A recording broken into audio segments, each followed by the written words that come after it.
Olá, alunos! O tema de nossa aula de hoje é Projetos Institucionais Interdisciplinares. Começaremos a nossa discussão com a relação da escola com a infância.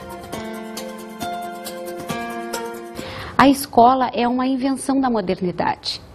O autor Philippe Arrier indica que justamente quando a concepção de que o mundo adulto é separado do mundo da criança começou a vigorar, e também a ideia de que a infância é uma fase de preparação para a vida adulta, criou-se as circunstâncias necessárias para o surgimento da escola. Já Neil Postman irá indicar que é justamente o surgimento da escola que ajudará a demarcar o tempo e o lugar da infância. Assim, a escolarização será o tempo da infância, a infância institucionalizada, que vai ser mais longa do que em tempos pretéritos. Pensar a infância no mundo ocidental moderno é justamente refletir sobre as suas relações durante a escolarização e também as suas relações familiares. Assim, no mundo atual, na sociedade contemporânea, os processos educativos serão mais coletivos, os processos que irão formar as gerações mais novas. Por exemplo, nas sociedades medievais, os processos educativos eram mais individualizados e independentes. As relações eram homem para homem, ou seja, do mestre para o discípulo, no desenvolvimento da aprendizagem de um determinado ofício. Nas sociedades atuais, essas relações são mais coletivas, ou seja, do professor para o grupo de alunos na escola. A instituição escola é condicionada por regras, regras que determinam o seu tempo, ou seja, através das suas rotinas, dos rituais. Regras que estabelecem também a apropriação dos saberes e também regras que estabelecem a apropriação dos espaços. Espaços podem ser individualizados ou coletivos, privados ou públicos. Então, a partir da sua origem histórica, vamos começar a refletir a relação da escola com a pedagogia. O que é escola? Escolas são instituições de ensino consideradas totalidades em construção, em organização. São portadoras de identidade dentro de um contexto social mais amplo com projetos pedagógicos reveladores e destinados a determinados públicos.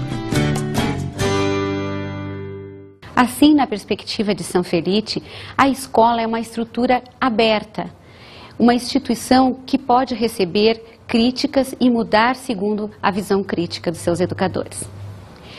Existem autores que vão falar da escola de um ponto de vista crítico e uma visão pós-moderna, como Júlia Varela.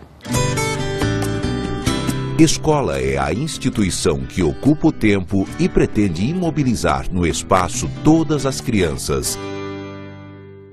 Desse modo, a escola é vista como um lugar de imobilidade dos corpos, onde a criança deixa de ser criança, deixa de movimentar-se e exercitar seu lúdico. Partindo dessa perspectiva, podemos citar várias características básicas da escola. A primeira delas diz respeito ao Estatuto da Infância. A criança vai delimitar esse estatuto, ou seja, vai construir, a partir da escola, uma ideia de categoria social. Vejamos então o clipe a seguir.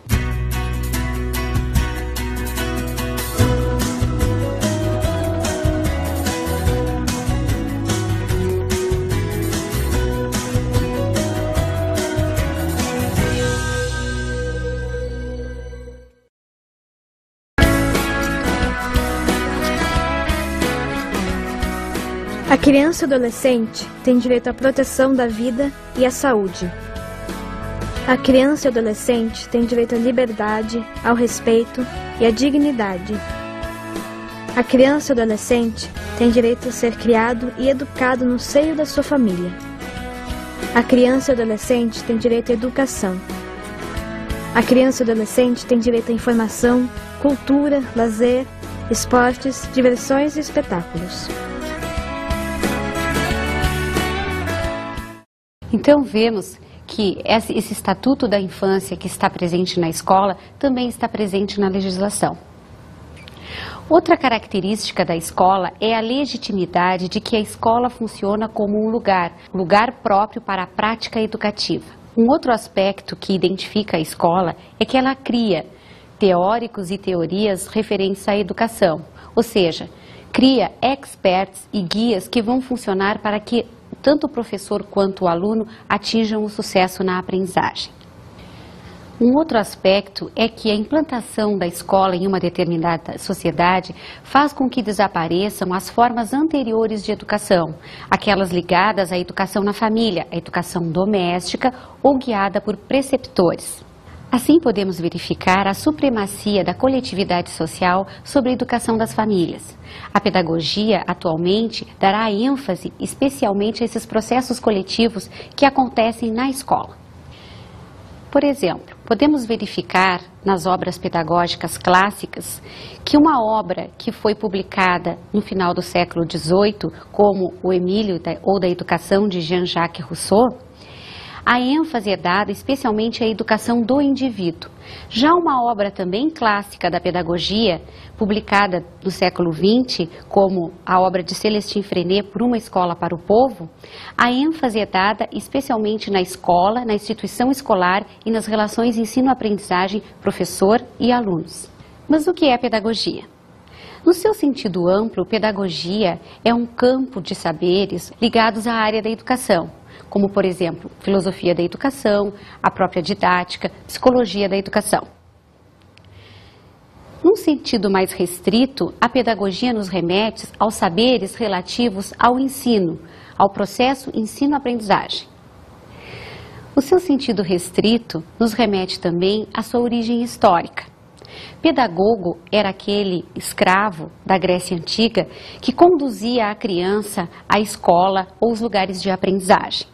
Esse escravo não era propriamente um instrutor, ele era um condutor, aquele que tinha conhecimentos relativos à educação, que fazia guiar a conduta do aluno tanto intelectual quanto moral.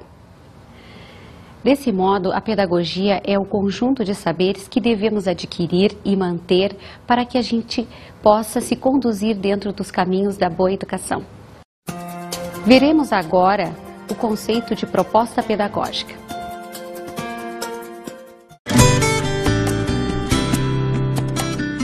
Proposta pedagógica de uma escola é o que deve guiar, sob argumentos teóricos, as formas como a escola e os seus sujeitos se relacionam e o que pensam sobre as crianças e suas infâncias, as famílias, o ensinar e o aprender, seus objetivos e práticas.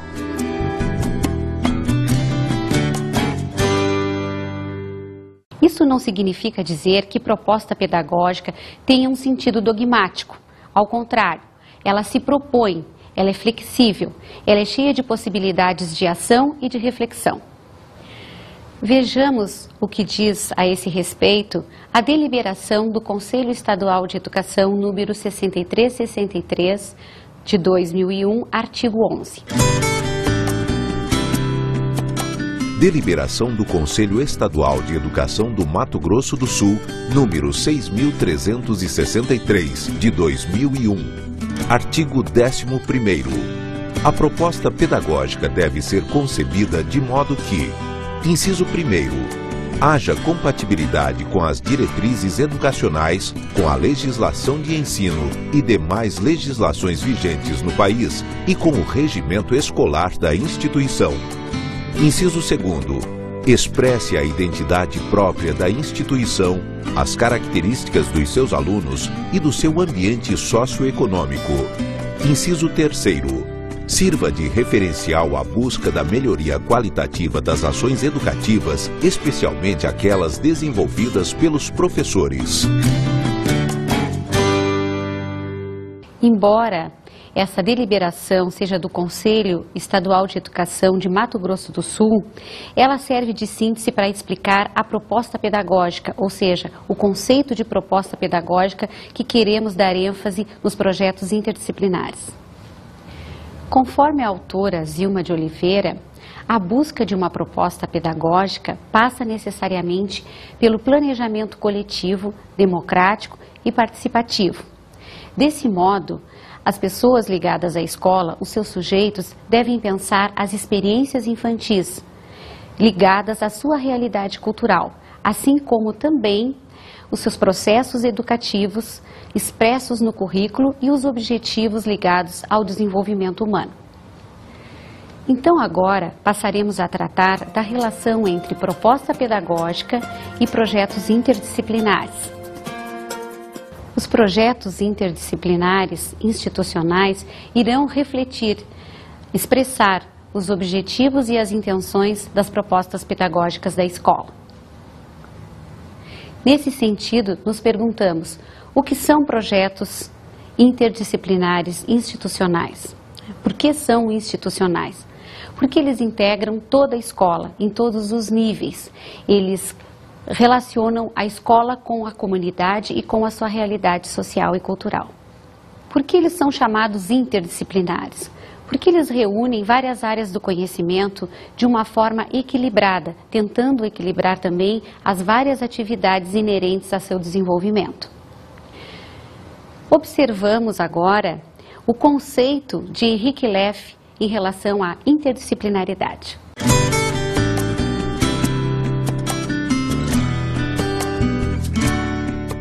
As ciências não se submetem sem conflitos e resistências a um projeto de integração proveniente de uma demanda externa, seja por um projeto educativo ou pela necessidade de resolver um problema prático. Sua possível integração depende de sua capacidade diferenciada para assimilar um saber ambiental complexo numa perspectiva comum de análise.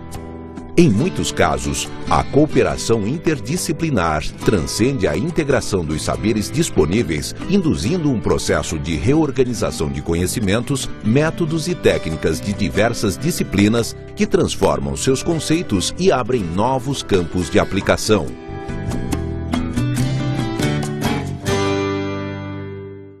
Desse modo, a interdisciplinaridade é entendida como a não fragmentação. Ela é aberta ao diálogo das diferentes áreas do conhecimento, fazendo com que tanto alunos e professores apliquem esses conhecimentos em diferentes situações. Em um projeto onde as crianças partem com o professor a uma excursão a um parque ecológico, por exemplo, elas não vão lá apenas para estudar ciências, aspectos da biologia. Elas também estudam várias outras relações, com áreas de conhecimentos diferenciadas. Elas podem fazer um mapa do local, podem também redigir um texto sobre isso. Enfim, vão estar dialogando com diferentes aspectos do conhecimento. Temos que lembrar também que projetos interdisciplinares são diferentes de pedagogia de projetos. Os projetos interdisciplinares têm como objetivo o desenvolvimento da proposta pedagógica. Esse desenvolvimento é pensado em primeira mão pelos professores e pela equipe dirigente da escola. Já a pedagogia de projetos se relaciona ao estudo aprofundado de um determinado tópico de interesse da criança ou das crianças através da pesquisa. Um outro aspecto a ser lembrado em relação aos projetos interdisciplinares é que, para ser interdisciplinar, ele precisa ser pensado pelo grupo de professores da escola e pelos dirigentes também. Não apenas pensado por um único professor ou por um coordenador da escola. Quando o projeto é pensado apenas pelo coordenador ou por um professor da escola, ele deixa de ser interdisciplinar e passa a ser multidisciplinar, ou seja, os professores de diferentes áreas do conhecimento é que vão se engajar na ideia que alguém propôs. Vejamos agora a relação entre proposta pedagógica, projetos institucionais interdisciplinares e a imagem da escola. Vejamos a seguir uma animação que exemplifica e ajuda no entendimento dessa relação.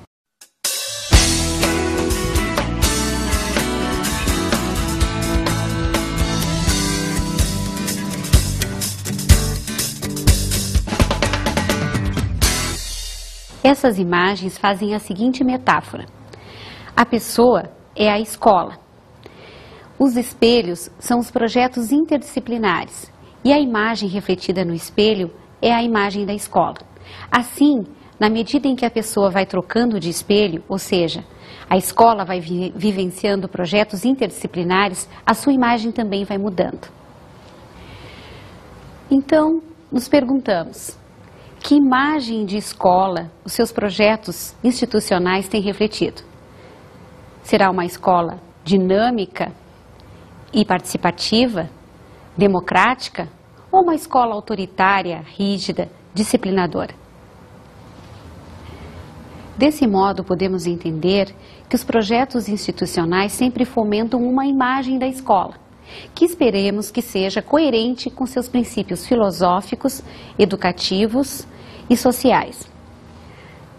Podemos exemplificar trazendo a ideia da escola montessoriana.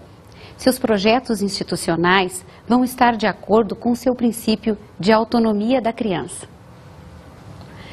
A escola montessoriana se caracteriza por ser um lugar onde o ambiente é pensado para a ação da criança. Nesse espaço, os brinquedos e os materiais estão ao alcance da criança, com prateleiras baixas acessíveis a elas. O projeto institucional tem que ter essa marca de interação entre as crianças e liberdade de escolha. Assim, um projeto que está sendo desenvolvido nesse tipo de escola, onde a criança vai construir um meio de transporte como um ônibus ou um caminhão, ela vai ter a possibilidade de escolher materiais que irá confeccionar o seu trabalho. Ela vai ter também liberdade de interagir nesse espaço, podendo, juntamente com os seus companheiros, fazer essa montagem, escolher cores, escolher formas, enfim, ter autonomia no trabalho. Veremos agora os conceitos de identidade e linguagem institucional. A imagem é um dos meios mais valiosos de expressão da cultura humana. Ela teve seu início nas pinturas pré-históricas, nas pinturas rupestres. E hoje em dia ela possui sinais que são reconhecidos e propagados no mundo inteiro, quase uma linguagem universal. Essa explosão de imagens que assistimos no mundo atual se deve à importância que as pessoas dão a elas na contemporaneidade. Isso se deve ao fato de que a imagem é integração, é junção de duas partes separadas e opostas, o real e o ideal. A primeira impressão de uma pessoa ou de uma instituição se dá através de um estímulo visual. Esse estímulo visual torna-se uma marca, uma identidade tanto da pessoa quanto da instituição. E a escola não poderia ser diferente. A instituição escola também possui uma marca, uma identidade, que oferece oportunidades para que as pessoas possam usufruir das características dessa identidade. Também é a identidade que vai demarcar as diferenças entre as diferentes instituições, entre as diferentes escolas, e também vai ditar o estilo de comunicação que essa escola tem com a comunidade e com a realidade social circundante. Essa identidade institucional ela é tão individualizada que podemos compreendê-la a partir da citação de Benedito José Pinho. Uma instituição é como uma pessoa comunica-se e tem estilo próprio. Esse estilo se apresenta na forma de se mostrar ao público e a maneira com que se comunica com a comunidade representa a sua linguagem institucional. Um exemplo de estilo de linguagem institucional é justamente a abertura da escola em relação à participação dos pais. No momento em que a escola se mantém aberta a essa participação, ela aceita os pais, ela acolhe os pais na escola, ela está demonstrando um estilo de linguagem, um estilo de interação. Também, o espaço físico da escola pode ser um exemplo de linguagem institucional. Se na sala de aula as crianças permanecem sempre umas atrás das outras, isso demonstra um estilo, uma proposta pedagógica, uma linguagem institucional. No momento em que esse ambiente físico se modifica, as crianças formam grupos e trabalham coletivamente, isso já demonstra uma outra dinâmica, um outro estilo, uma outra linguagem. Então é sob esses sucessos e insucessos dos projetos interdisciplinares e da discussão, reflexão sobre a ação pedagógica feita pelos professores e todos os outros sujeitos do segmento da unidade escolar, é que vai se sedimentando a cultura organizacional. Essa cultura organizacional inclui a proposta pedagógica, que também vai se modificando à medida que essas relações dialéticas vão acontecendo entre a escola e o mundo. Como, por exemplo, em uma escola em que a ênfase em sua proposta pedagógica é a teoria de Jean Piaget, ou seja, aquela que acredita que a criança aprende através da ação, pode-se dizer que, num momento inicial, essa escola passou a aplicar essa teoria baseada nos estágios de desenvolvimento da criança, ou seja, tentando enxergar na criança se ela se adaptava ou não aos estágios propostos por Jean Piaget. Estágios do desenvolvimento da aprendizagem, sensório-motor, operacional concreto, enfim, aqueles previstos em sua teoria. Mas os professores, ao interagirem com essas crianças, perceberam que elas apresentavam características diferenciadas das que os estágios propõem, ou seja, que a teoria propõe. Com o tempo, os professores passaram a não levar tanto em conta os estágios estabelecidos por Jean Piaget, ou seja, as características de cada estágio, mas sim procurando entender a criança como ela é, seu contexto de vida. Com isso, a proposta pedagógica da escola também foi se adequando a essa nova visão de criança e nova visão de infância. Também os usuários da escola, os professores, os dirigentes, os pais e os alunos aprendem com a instituição, aprendem estilos de gestão ou então como a prática pedagógica pode ser exercida. Tanto que as professoras que terminam o seu curso de formação, quando estão em estágio ou na fase inicial da sua carreira profissional, costumam dizer que a prática e a teoria parecem não estar relacionadas. Na realidade, prática e teoria continuam se relacionando. A questão é que a teoria é dinâmica, assim como a prática. Ou seja, o professor que está iniciando na sua carreira profissional, embora sinta essa ruptura entre teoria e prática, precisa entender que a escola precisa da sua contribuição, a contribuição das suas leituras para fazer uma releitura da escola, analisando os seus diferentes aspectos e contribuindo para as modificações na proposta pedagógica. Também as instituições mudam junto com os seus profissionais. Por exemplo, se um grupo, uma equipe de professores tem a oportunidade de se capacitar através de um curso de formação, esse curso de formação terá reflexos imediatos no cotidiano dessa escola.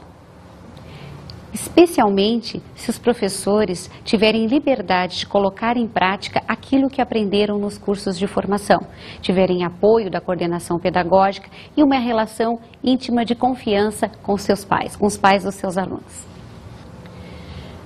Em minha experiência profissional como coordenadora pedagógica, participei da implantação de uma proposta pedagógica baseada na ideia de Célestine Freinet em uma escola privada. Nessa implantação foram repensados os espaços e os projetos institucionais da escola a fim de dar conta dos princípios educacionais de Freinet, especialmente pautado na questão da autonomia, da cooperação e da solidariedade, assim como da responsabilidade e do compromisso da criança com os seus companheiros e com um trabalho bem feito. Num segundo momento, começamos então a repensar a prática pedagógica e os projetos institucionais para dar conta das técnicas Freinet, que são várias: o jornal escolar, a correspondência escolar, as aulas passeio, enfim.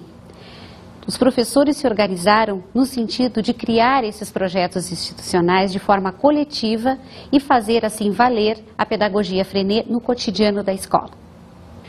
Uma das técnicas Freinet bastante utilizada em sua pedagogia e que foi inserida no cotidiano da escola foi a correspondência escolar, que se iniciou basicamente na troca de pequenos bilhetes entre as crianças.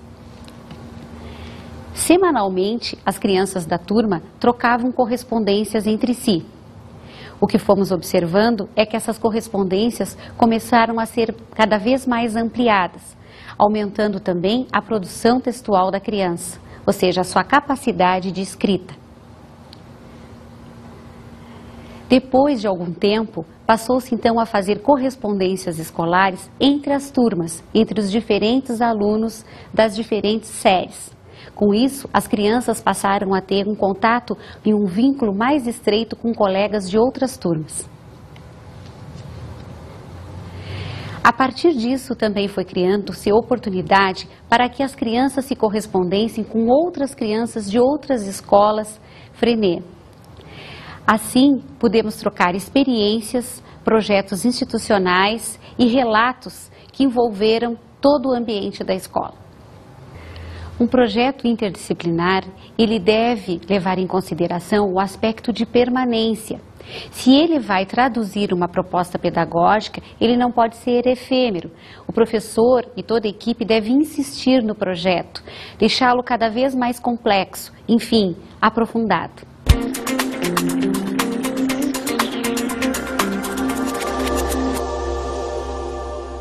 Caros alunos, nossa dica de estudo de hoje é observar a sequência de imagens a seguir e escrever um texto, comentando as modificações físicas na escola, no seu espaço, e a relação dessas modificações com as mudanças também na sua proposta pedagógica.